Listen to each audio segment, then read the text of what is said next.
Muy buenas gente y bienvenidos a un nuevo vídeo. Hoy hablaremos sobre el desarrollo del conflicto reciente en Irak, aportando algunas pistas que arrojan luz sobre su proceso de formación. No obstante, para aquellas personas que quieran saber más, recomiendo ver la serie que este canal tiene sobre Irak. En ella encontraréis los principales factores y eventos que desembocan en la guerra actual. Estamos ante un país relativamente joven, cuyas fronteras fueron trazadas por Inglaterra y Francia al término de la Primera Guerra Mundial. De los acuerdos de Sykes-Picot salió el actual mapa de Oriente Medio, un mapa en el que no se tuvieron en cuenta criterios religiosos y culturales. Los kurdos, por ejemplo, quedaron divididos entre 4 estados, y desde entonces han luchado por formar su propio país. Algo similar sucedió con una enorme bolsa de población árabe sunita, la cual quedó dividida entre Siria e Irak. El nuevo Estado iraquí incluía a 3 grandes grupos culturales: los árabes chiitas en el sur, los kurdos en el norte y los árabes sunitas en el centro y el oeste.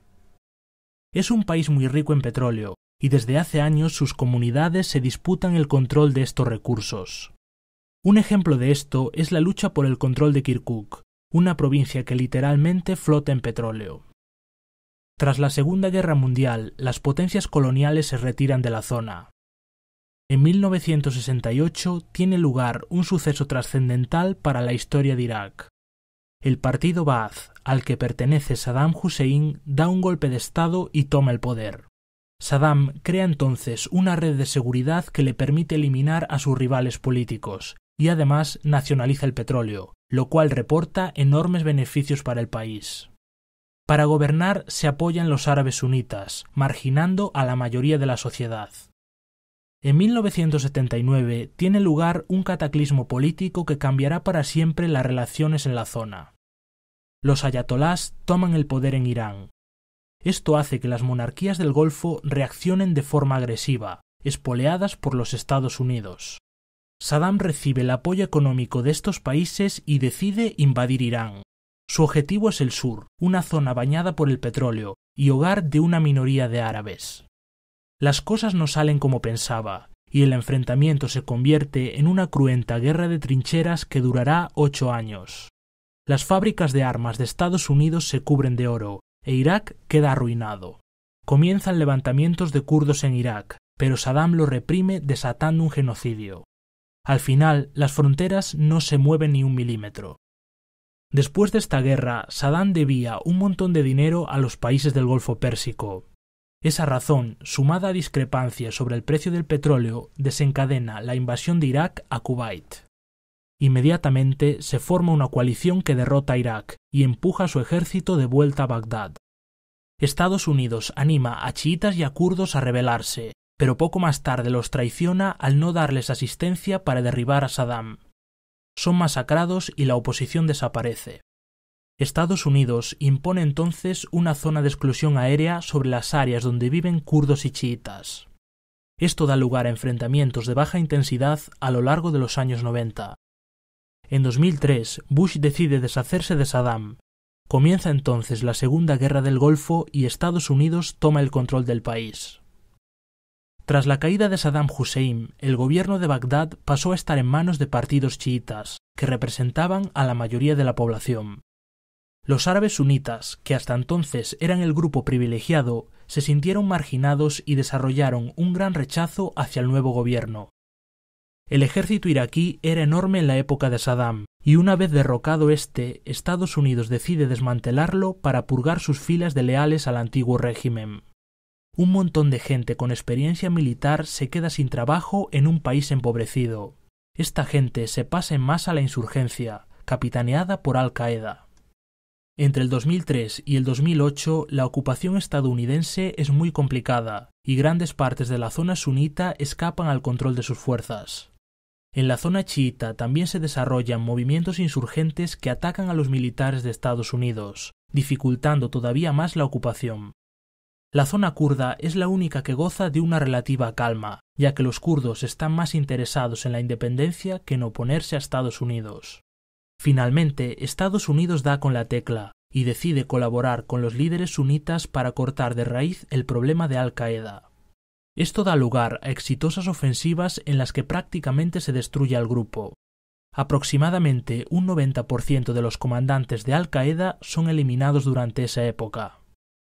Estados Unidos se retira del país con más pena que gloria, dejando tras de sí una insurgencia más débil, pero ni mucho menos muerta.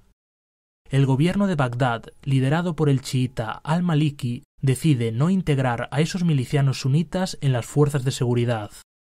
Esto es visto como un acto de sectarismo y una puñalada por la espalda, por lo que nuevamente una gran parte de esas milicias se pasan al bando insurgente.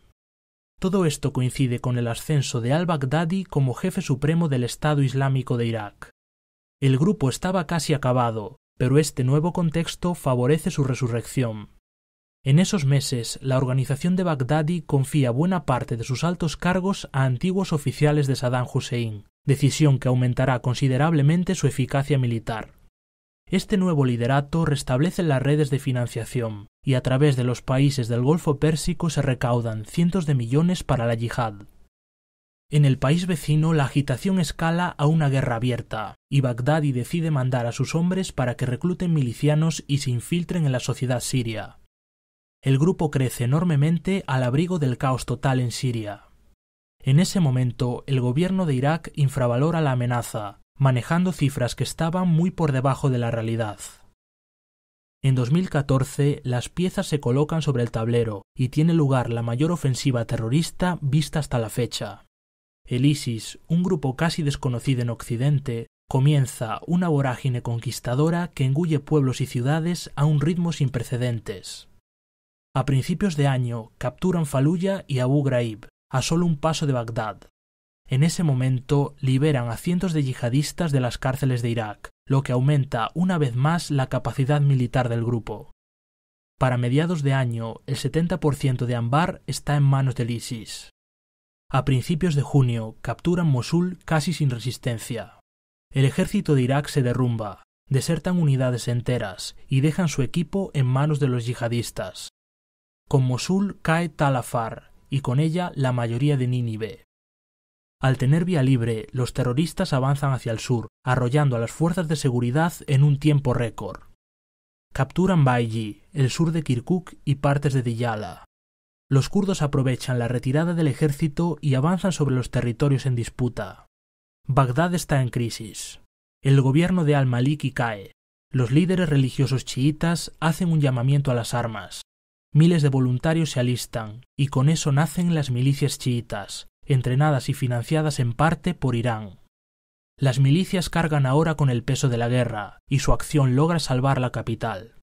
En agosto, el ISIS captura Sinjar y desata un genocidio sobre los yazidíes. Estados Unidos comienza sus bombardeos, y para finales de año las fuerzas kurdas rompen el asedio. El Kurdistán era ahora una fuerza poderosa, y contaba con el apoyo y la simpatía de muchos en Washington. En la primera mitad de 2015, el ejército y las milicias limpian Diyala por completo. Además, logran capturar Tikrit tras una sangrienta batalla. El ISIS acababa de recibir el primer gran golpe simbólico. No obstante, la lucha continúa en la provincia de Anbar, y el ISIS captura completamente Ramadi, amenazando con la eliminación total a las restantes fuerzas en esa provincia. Inmediatamente se forma una operación para reconquistar la ciudad y se desplazan nuevas fuerzas para la campaña.